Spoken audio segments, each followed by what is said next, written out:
Halo Stepi, gimana kabarnya? Halo Flo, baik-baik. Bagaimana kabarmu?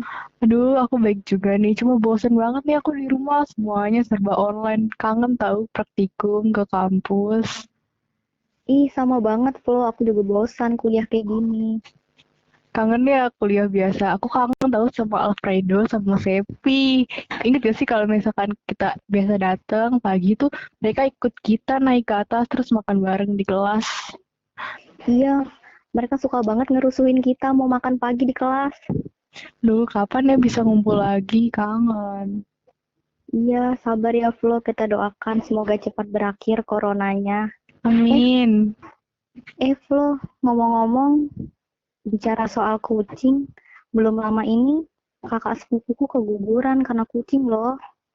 Lah, emang bisa step gara-gara kucing jadi keguguran? Berantem kali sama kucingnya. Aduh, untung aku nggak melihara kucing. Enggak kok Flo, nggak segampang itu kalau kita pelihara kucing bisa keguguran. Jadi itu ceritanya kakak sepupuku nih kerja di klinik sebagai bidan, tapi pemilik kliniknya punya pet shop juga. Suka diajak untuk bantu-bantu di pet shopnya. Sudah lama nikah, tapi belum hamil. Ketika hamil, keguguran. Oh, kok bisa sih, Step? Maksudnya aku nggak nemu korelasinya gitu loh. Emang kenapa, Step? Jadi tuh rupanya setelah di check up, tanteku ini positif toksoplasma. Lo tahu kan toksoplasma gondii? Oh, tokso. Itu ya parasit yang ada di kucing ya yang dulu kita belajar pas semester 3 bukan sih? Betul, yang kita pelajari pas parasit. Oh, iya, iya. Jadi tuh si Tokso nih kan inangnya kucing. Terus kakak sepupuku nih kan jadinya inang perantaranya gitu. Oh, jadi si tokso ini selain di kucing juga bisa di manusia gitu ya, Step? Iya, jadi Toxoplasma gondii ini punya dua inang, kucing sama mamalia termasuk manusia. Kalau kita lihat siklus hidupnya si Toxoplasma gondii ini, dia itu pada mulanya di inang definitif atau si kucing. Di dalam usus halus si kucing, dia akan berproliferasi membentuk tuk oosista. Nah, di dalam oosista ini ada yang namanya bradyzoid. Kemudian, oosista ini nanti keluar bersama dengan feses. Apabila manusia sebagai inang perantara menyentuh feses tersebut atau benda-benda yang terkontaminasi oleh tokso ini, si oosista tadi akan masuk ke dalam tubuh manusia melalui sistem pencernaan apabila manusia tidak mencuci tangan ketika makan. Nah, kan tadi di dalam oosista tadi ada bradyzoid nih. Bradyzoid ini dia tahan pH asam dan enzim pencernaan loh. Kemudian karena dia tahan asam dan enzim pencernaan, dia akan masuk ke dalam sel epitel usus flow. Kemudian berkembang menjadi takizoid. Takizoid ini menginvasi enterosit atau limfosit intraepitel usus halus. Kemudian berpindah-pindah ke sel lainnya dan bahkan dapat merusak jaringan. Dan fakta yang mengejutkan adalah takizoid ini memiliki kemampuan replikasi yang sangat cepat. Jadi dapat kita bayangkan di dalam tubuh kita, takizoid ini bereplikasi sangat cepat, berpindah ke sel-sel lain dan merusak jaringan-jaringan termasuk organ kesehatan reproduksi kita. Aduh, serem banget ya, Step. Iya, serem ya.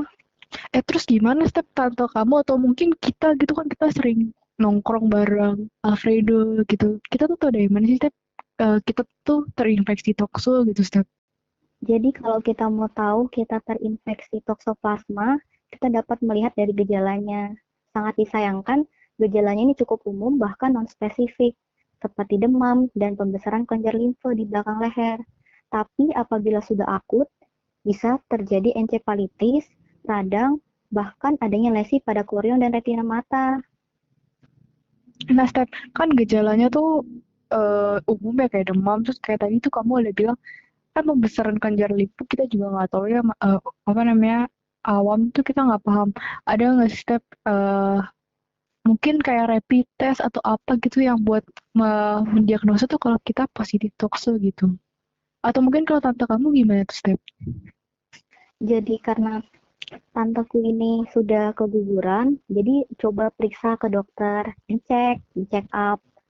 Jadi kalau mau tahu gejala-gejalanya dan mau memastikan bahwa kita terinfeksi toksoplasma, boleh ke dokter.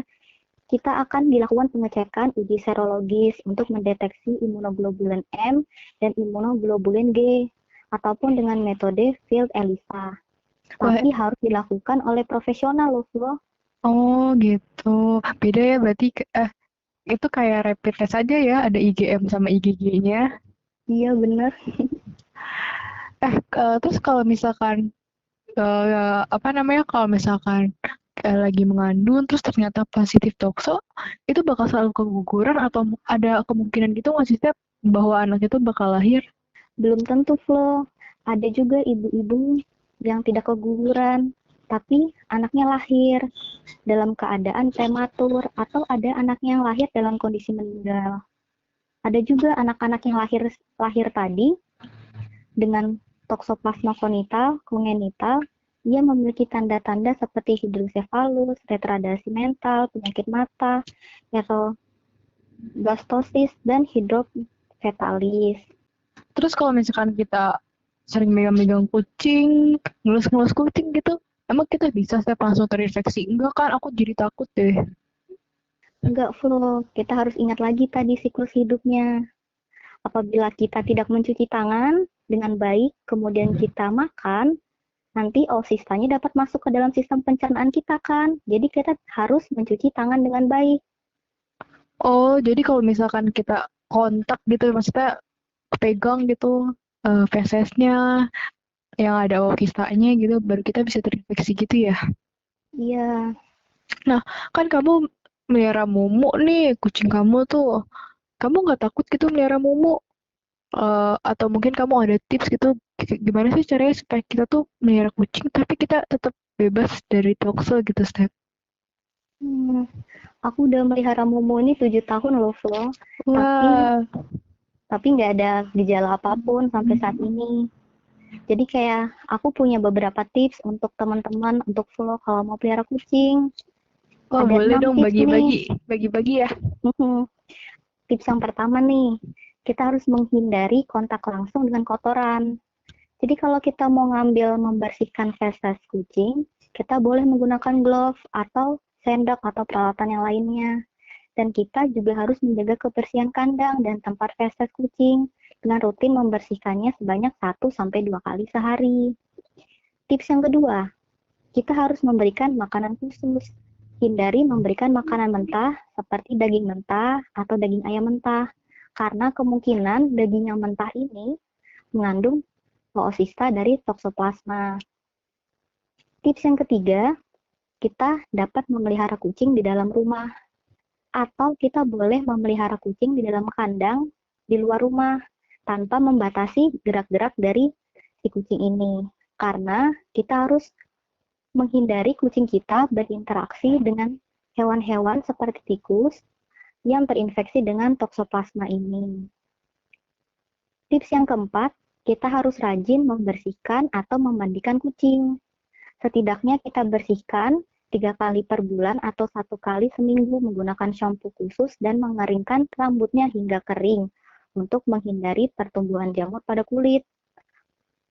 Tips yang kelima, kita harus memberikan vaksin. Jadi kucing boleh kita berikan vaksin untuk menghindarkan dari toksoplasma sehingga kita sebagai pemiliknya pun dapat terhindar. Tips yang terakhir, periksakan kucing kita apabila memiliki gejala sakit apapun atau gejala klinis dari toksoplasma yang tidak umum, yang tidak spesifik tadi atau sangat umum tadi, seperti demam atau pembesaran kelenjar limfe. Karena kita tidak tahu dan tidak spesifik, ada baiknya kita periksakan langsung ke dokter.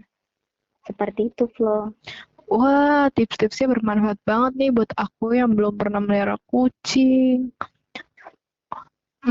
Berarti kalau misalkan ini ya yang poin penting juga, kadang kalau misalkan sebagai owner, kalau hewan peliharaan kita sakit, kita suka sepelein sampai baru udah parah banget baru kita bawa ke dokter. Jadi sebenarnya sebisa mungkin ketika ada gejala sakit, kita coba bawa ya ke vet atau ke dokter hewan supaya dapat penanganan pertama yang tepat gitu nggak sih, Step? Iya, betul sekali, Flo. Aduh, makasih Step. Aku jadi nggak takut lagi nih buat melihara kucing. Ternyata kita bisa ya melihara kucing dengan aman, jadinya kitanya juga ikutan aman. Betul sekali, Flo. Karena kita tahu kesehatan kita ditentukan dan dipengaruhi oleh lingkungan kita dan tentunya dipengaruhi oleh hewan peliharaan kita. Setuju banget nih aku, Step. Oke deh, Flo. Udah Udah malam. malam nih. Iya, udah Oh, malam. sama. Aduh, besok pagi kelas lagi. Udah belajar belum? Belum nih, abis ini aku mau belajar. Sampai besok lagi ya, Step. Aku mau belajar dulu nih. Oke, Flo. Selamat belajar. Makasih ya ilmu barunya, Step. Dadah. Dadah. Sampai ketemu di kampus Dieng. Bye-bye. Bye.